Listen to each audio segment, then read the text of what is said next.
धन्यवाद मान्यवर, आपने इस महत्वपूर्ण बिल पे मुझे अपनी बात कहने का मौका दिया। मान्यवर,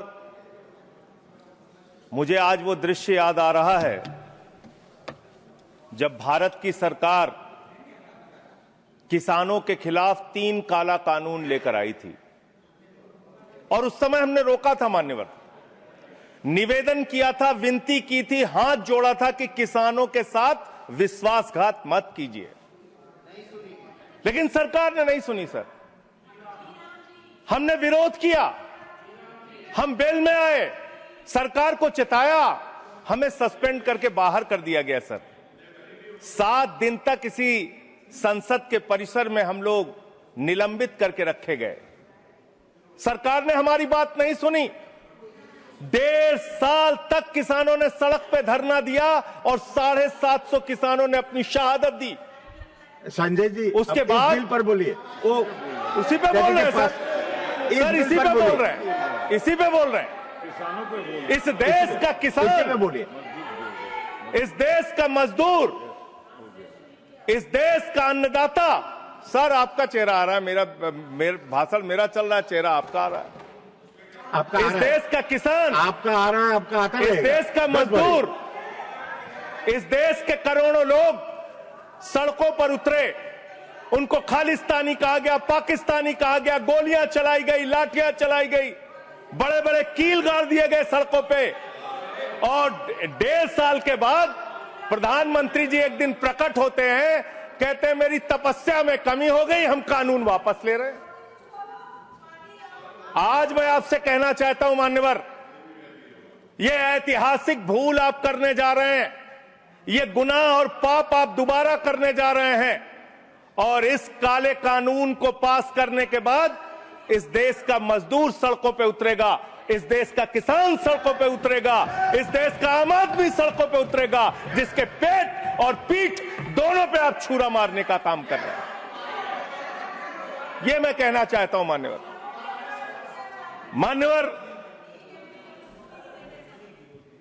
मान्यवर,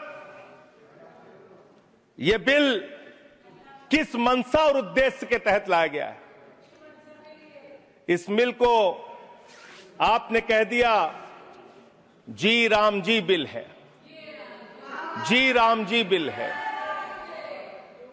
भगवान श्री राम का नाम लेके कितना गुनाह आप अपना छिपाना चाहते हैं, कितना गुनाह छिपाना चाहते हैं? राष्ट्रपिता महात्मा गांधी से आपको क्या समस्या है मान्यवर? अरे वो राष्ट्रपिता महात्मा गांधी इतने महान है, इतने महान है, इतने महान है कि दुनिया के 80 देशों में उनकी प्रतिमा लगी हुई है मान्यवर, 80 देशों में। और जब G20 का सम्मेलन हुआ, दुनिया के तमाम राष्ट्राध्यक्ष आए, दुनिया के तमाम प्रधानमंत्री और राष्ट्रपति आए, तो भारत के प्रधानमंत्री को मजबूर होकर उसी राजघाट पर महात्मा गांधी के सामने सर झुकाना पड़ा। वो गोलवरकर की समाधि पे नहीं गए, गांधी की समाधि पे गए। वो गोडसे की समाधि पे नहीं गए, गांधी की समाधि पे गए। मान्यवर, राष्ट्रपिता महात्मा गांधी जो राम राज्य की कल्पना करते थे, राष्ट्रपिता महात्मा गांधी जो रघुपति राघव राजा राम का पाठ करते थे, राष्ट्रपिता महात्मा गांधी जो भगवान श्री राम के सच्चे भक्त थे। और याद रखिएगा मान्यवर, इस सरकार को आपके माध्यम से कहना चाहता हूं, भगवान को अपने भक्त से बहुत प्यार होता है। आज भगवान श्री राम आपको श्राप दे रहे होंगे कि तुम हमारे भक्त को अपमानित कर रहे हो, तुम अपने भक्त को, तुम हमारे भक्त को अपमानित कर रहे हो। भगवान श्री राम आपको जरूर श्राप दे रहे होंगे मान्यवर, मैं शिवराज सिंह जी चौहान कृषि मंत्री जी को अटल जी के एक घटना से याद दिलाना चाहता हूं, राम के नाम का महत्व। एक उनके प्रतिद्वंदी ने बयान दिया मान्यवर, राजनीतिक प्रतिद्वंदी ने। उस प्रतिद्वंदी ने कहा, अगर अटल जी को पूजा करनी है तो मेरी पूजा क्यों नहीं करते? मेरे नाम में भी राम लिखा हुआ है। अटल जी ने उसको जवाब दिया, राम हमारे लिए मर्यादा के प्रतीक हैं, राम हमारे लिए आदर्श हैं, राम हमारे लिए आराध्य हैं, राम हमारे लिए देवतुल्य हैं। अरे राम वो हैं जो पिता का वचन निभाने के लिए 14 वर्ष तक वनवास में रहे। राम वो हैं जिसने लंका का नाश किया।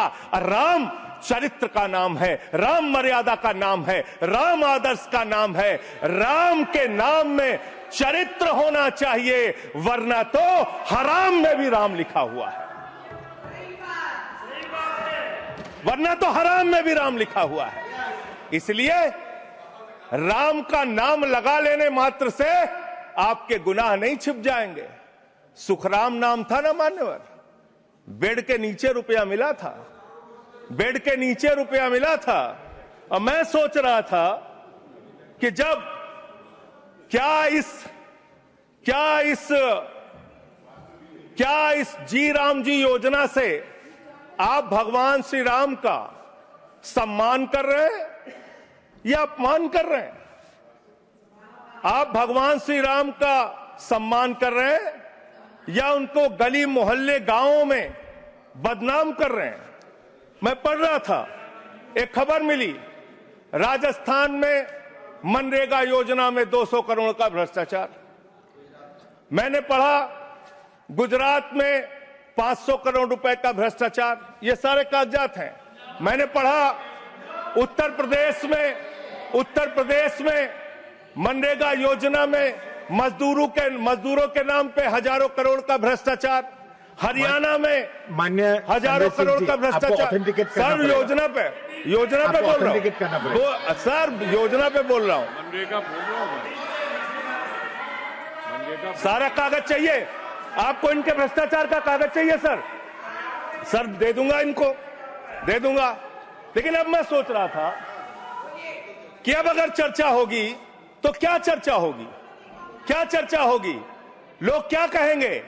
अरे भाजपाइयों ने जी राम जी योजना के तहत 1000 करोड़ का भ्रष्टाचार यूपी में कर लिया। अरे भाजपाइयों ने हरियाणा में 500 करोड़ रुपए का भ्रष्टाचार जी राम जी में कर लिया।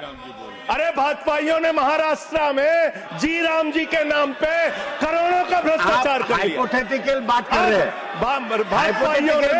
भाजपाइयों ने गुजरात में तो क्या बोलूं सर? क्या आपत्ति है इनको सर? क्या बोलूं? जी राम जी ना बोलूं सर? अब तो गुजरात में सैकड़ों करोड़ का भ्रष्टाचार भाजपाइयों ने जी राम जी के नाम पे कर लिया। पूरे देश में गांव में बिल पास विधायक, इनके बीजेपी के विधायकों ने जी राम जी योजना में भ्रष्टाचार कर लिया। तो ये आप राम को सम्मान दे रहे हैं कि राम को अपमानित कर रहे हैं? आप राम को अपमानित कर रहे हैं। अरे बैठ जाओ, चंदा चोरी की है तुम लोगों ने, बैठ जाओ, चंदा चोरी की है तुमने भगवान श्री राम के नाम पे चंदा चोरी की है। बैठ जाओ, नहीं जाएगा। बैठ जाओ। It's not going on. मानवर देखिए हमारा समय खा रहे हैं सर ये लोग। मानवर, एक लाइन मुझे याद आती है, इस बिल को पढ़ने के बाद। मेहनत तो करता हूं फिर भी घर खाली है बाबूजी। मेहनत तो करता हूं फिर भी घर खाली है बाबूजी। मिट्टी के कुछ दीपक ले लो, दिवाली है बाबूजी। मिट्टी के कुछ दीपक ले लो, दिवाली है बाबूजी। गरीब